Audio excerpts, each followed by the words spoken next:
is the Big O Show. This is the Big O Show. This is the Big O Show. We've talked about why the NFL owners told the GMs, screw you, we're having the draft in April, right? Agreed. Center stage, everybody's home, everybody will watch it. We told you, Dana White, oh, we got to keep UFC 249 alive. Khabib can't get out of Russia. We're going to keep it alive. We're going to have it because we want it for normalcy. Bull crap. You want it because nobody else will be watching, and you will have center stage. Okay? If you want normalcy, Dana, why don't you put the fight on April 23rd, the day of the draft? I bet you won't do that. Huh? Yeah. Normalcy, my ass. Anyway, here's the third one that's coming. And it ain't about normalcy, bitch. It's about let's make sure we put this in the middle of a pan-freaking-demic. ESPN. Yeah. And I love this that they're moving it up. Their 10-part documentary, The Last Dance on Micheal Jordan, will now air April 19th. Notice, April 18th is UFC 249, which ESPN has rights to UFC. So they're not doing it on the 18th. When Dana White's doing it, they start on the 19th. So how cool is this? We get a 10-part documentary. Think about the back end of April. On the 18th, we get UFC 249.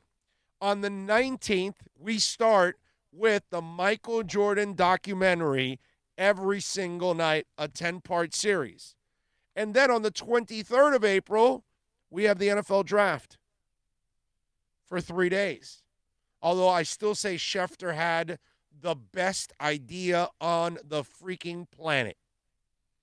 They should hold the draft 7 days. 7 nights, 7 rounds. Hell, go an 8th round. The street free agents, make that an event. You know, this year with all the small school guys, they're going to slip out of the draft. They didn't get private workouts, none of that stuff, interviews. There's a bunch of those guys that are going to slip out. And I think our Dolphins are going to have an advantage. But anyway, getting back to ESPN.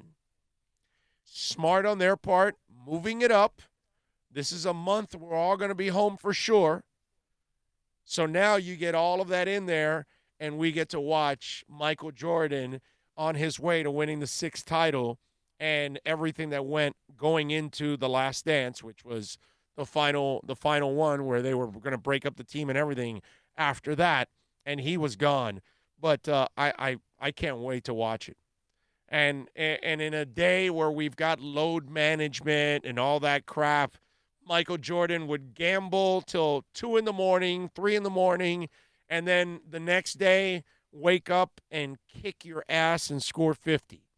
And he'll go out golfing with people and play those skins games with those characters. Play 36 holes and then go score 45 points that night on your ass and beat you. Okay?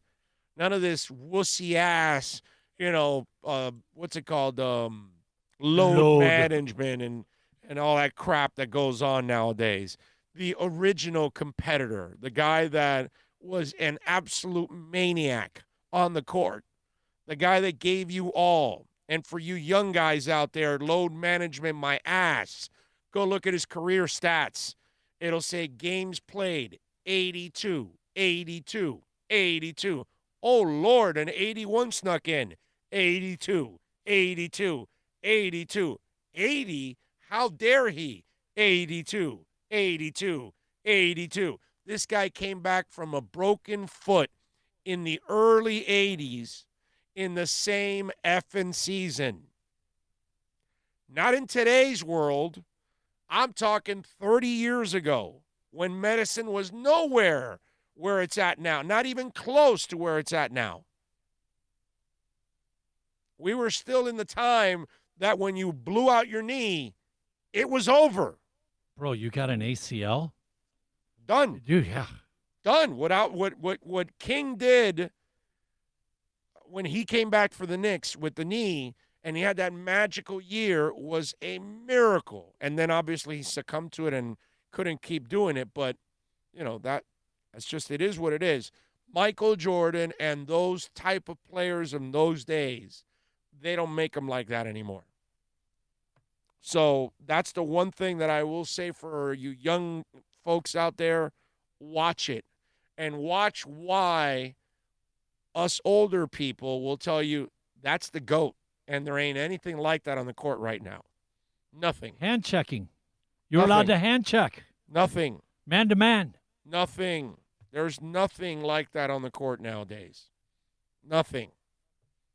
Not LeBron, not anybody. Nobody is Micheal Jordan.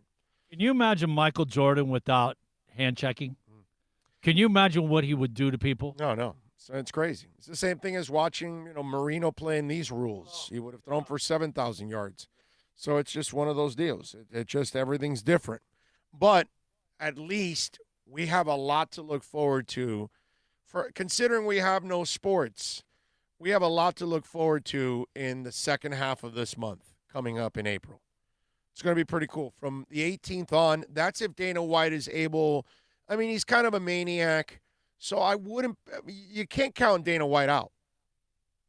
Is anybody ever going to count Dana White out? No, that would be very stupid on anybody's part. That guy's driven, and so if there's anybody that can pull off this, and again, he doesn't really need. He would go buy his own private island, create his own laws and rules, and get his fight done. But he doesn't really need a lot to sequester a few guys or girls.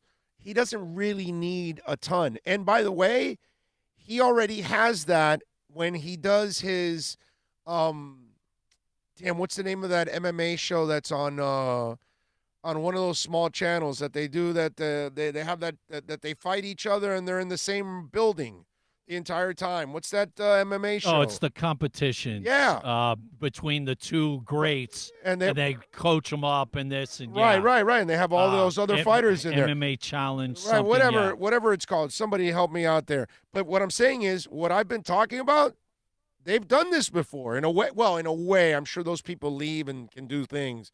But in this way, you would have to sequester everybody. But again, it's not a lot of people. You know what I mean? And in order to make money, I mean, listen, we'll all do whatever we have to do. We have to survive. We have to feed our families. It is what it is. Yeah. So anyway, just wanted to throw that out there to you guys because I have found it awesome that ESPN is now fast forwarding that Micheal Jordan. And the beauty of it is most of us, even if you dislike Jordan, you still respected him because you knew what he brought to the table every single night. You knew he sold out for his team every single night. You just hated the fact that if you were a Knicks fan, he stopped you from being better. If you're a Heat fan, he stopped you from being better. If you're a Cavs fan, he stopped you from being better. If you're a Utah Jazz fan, you can't stand his ass because you would probably have a title if it's not for him. You know what I'm saying? So it's just he cock-blocked a lot of people to a title during his run. I mean, most of us will say, yeah, the Rockets were the best team. That's because Micheal was retired. That's kind of the caveat to them winning the two titles. It's like, yeah, no doubt Houston was the best. But that's because Micheal was retired. That's kind of what they say. Because if not, you really think that they would have won 8 in a row. You know what I mean? That's kind of the way you look at it. Look, me personally, being a Georgetown Hoya fan, prior to UM resuscitating their basketball team and being in the Big East with them, Hoyas, and of course he beat them his freshman year. Us being Heat, where I got turned off by the guy, our very first playoff game. You remember, we were there, and Jordan went off for 52. 91 points, right? Pippen had 38, I think. Yeah, it was right. Yeah, I want to say it was. If I remember correctly, it was 91 points between the two. And we were up by 12. Steve Smith, everybody, we were rolling good, and they started going. The thing that turned me off, man, there's a timeout, And there at half court, right in the middle, on the insignia, is Micheal Jordan with his arm around the referee talking about, hey, blah, they're doing this and that, while their team is having their huddle, their team huddle. And it just kind of turned me off like, hey, Mike, you're part of the team, man. Get over there and get in the huddle, man. And from that moment on, I kind of a little soured seeing Mike do that. Obviously, not everybody got to see it. We're at the game. We got to see it. Right. And it did from there. But like you said, respect to Michael. He's a man. He's a man. And I think most people will watch it because deep down inside, he's the man. That's just the way you look at Micheal Jordan, And that's why for you youngins out there, and you hear the rest of us talk about Michael the way we do, you'll get a feel for it, I'm sure, in that documentary, why the dude is just the ultimate badass of all time. One of my favorite. Dude, you remember this. We were watching it. It's the end of the season, like toward very end of everybody knows their seeding and stuff like that. And imagine Jordan is still playing, and the Pistons they're out there. They're not sitting or any of that.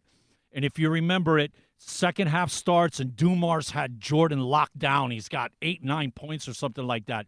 And the first offensive possession, Jordan gets called for a charge.